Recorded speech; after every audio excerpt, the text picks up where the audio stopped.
En otro video de esta serie les comentaba yo las consecuencias que tiene para una persona que no llega a adquirir el lenguaje antes de que pase el llamado periodo crítico. En ocasión de la publicación de ese video recibí el comentario de una visitante del canal que me preguntaba, una pregunta muy interesante: ¿qué ocurre con las personas ensordecidas postlingüísticas? Es decir, las personas que se quedan sordas una vez que ya ha pasado el periodo de adquisición del lenguaje, es decir, están ya en posesión del lenguaje hablado. Grabo este video justamente como respuesta a esa pregunta y lo voy a hacer basado en la presentación de tres casos reales que yo conozco personalmente. He anonimizado esos casos, por supuesto, pero el análisis de las situaciones que han vivido estas tres personas nos permite, de manera bastante acertada, aproximarnos al fenómeno que representa la experiencia de personas que viven esta situación. Voy a presentar los casos de esas tres personas uno detrás del otro y al final voy a hacer una reflexión combinando la información proveniente de los tres casos. El primero de los casos al que me voy a referir es Ana. Ana era estudiante de uno de mis cursos de formación de maestros de sordos. Ana era, en el momento en el que la conocí, sorda, tenía cerca de 19 años y ella había quedado sorda a los 6 años por meningitis. Es decir, había crecido teniendo una adquisición del lenguaje completamente normal, incluso había aprendido a leer antes de los 6 años, que es el momento en el que entran a la escuela acá en Alemania, y en el momento en el que quedó sorda, sus padres se comprometieron absolutamente con su caso, aprendieron lengua de señas, enviaron a Ana a una escuela en la que podía tener contacto con la lengua de señas, y Ana comenzó a aprenderla, se hizo bastante amiga de muchos de los niños de su alrededor. Sin embargo, ella confiesa muchos años después que seguía prefiriendo la compañía de los niños oyentes o de las personas oyentes porque le parecían más interesantes, decía ella. Es decir, los niños sordos en su entorno directo no leían, tenían muy poca información acerca del mundo, mientras que ella, gracias a la lectura y gracias al constante apoyo que recibía de la familia, pues estaba muy bien informada acerca de todo. En el momento en el que la conocí, Ana leía muy bien los labios de una persona oyente,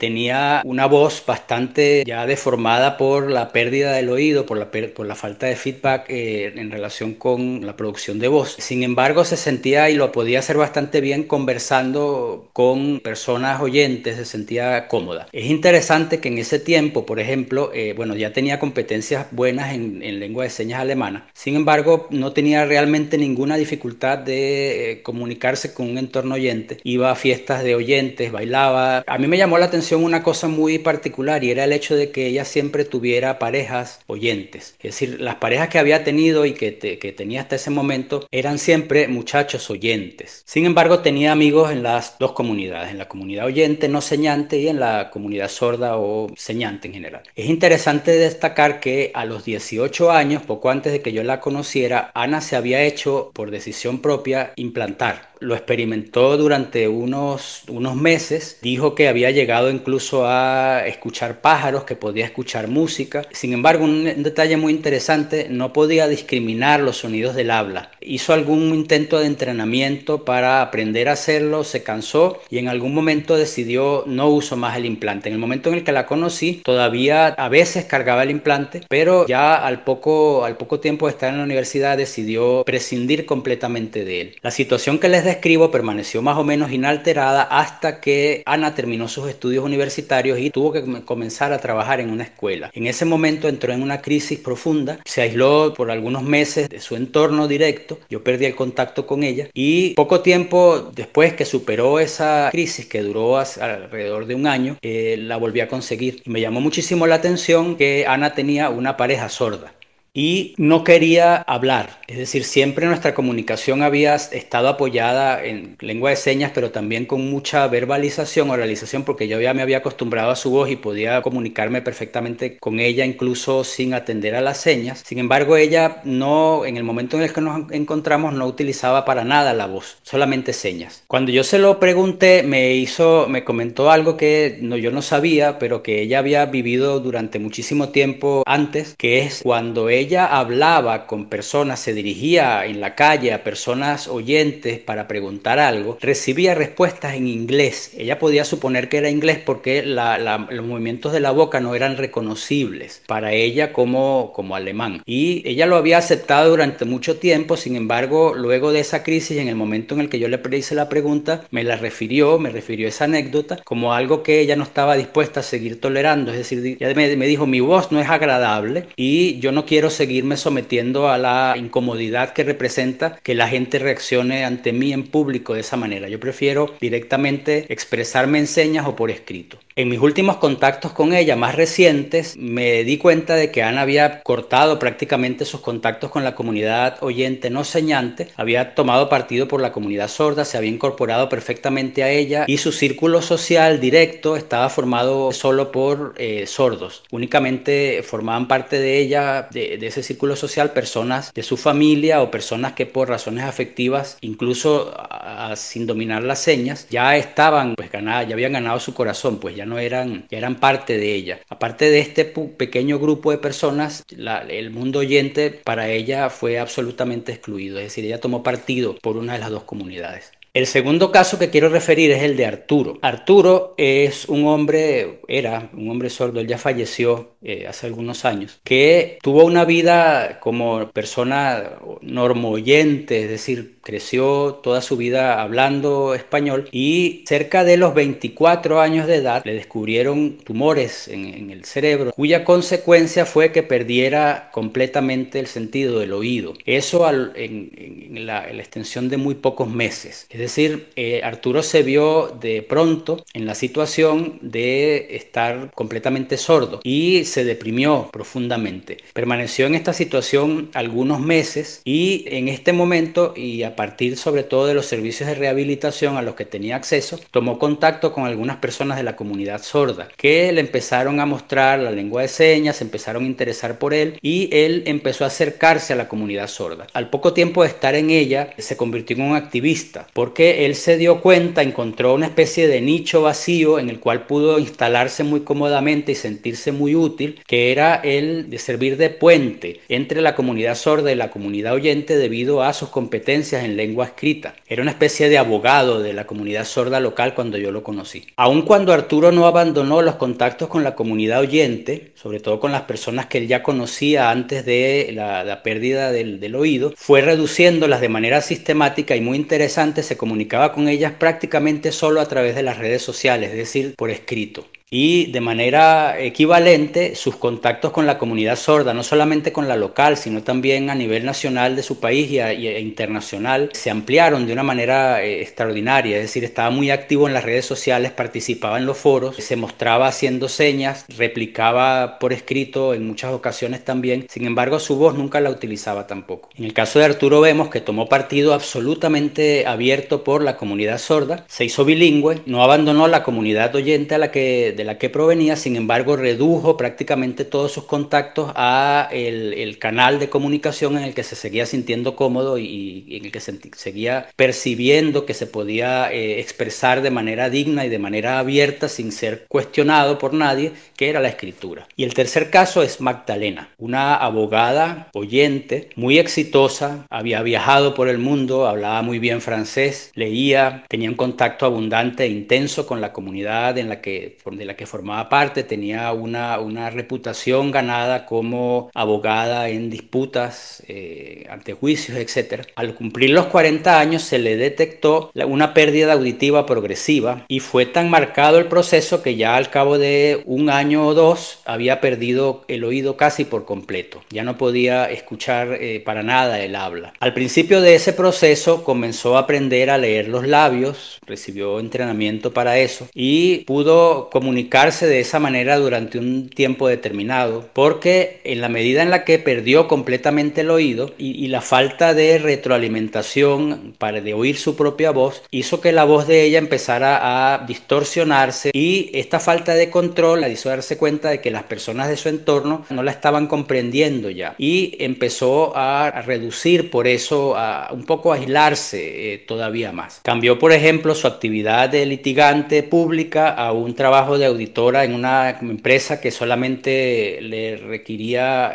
trabajo con documentos, trabajo interno, no necesitaba estar en contacto con personas de manera hablada. Cuando tenía cerca de 50 años, decidió probar como una manera de salir de ese aislamiento, sobre todo a partir de contactos conmigo que le sugerí esto y de otras personas de su entorno, empezó a probar con la lengua de señas. Asistió a cursos de lengua de señas, aprendió algunas señas, probó de manera bastante sincera este camino. Sin embargo, lo abandonó rápidamente por varias razones. Una de ellas que su entorno directo de personas oyentes no aprendieron nada de lengua de señas y por tanto no era una opción para comunicarse con ellas, que eran las personas con las que ella tenía más interés. Por otra parte, y esto es muy interesante, ella sentía que la lengua de señas en su plenitud, con toda la expresividad corporal que implica, era para ella desagradable. Es decir, ella me confesó una vez que ella no resistía la cantidad la intensidad mímica con la que las personas sordas se comunicaban y sobre todo ella misma se sentía incapaz de producir este tipo de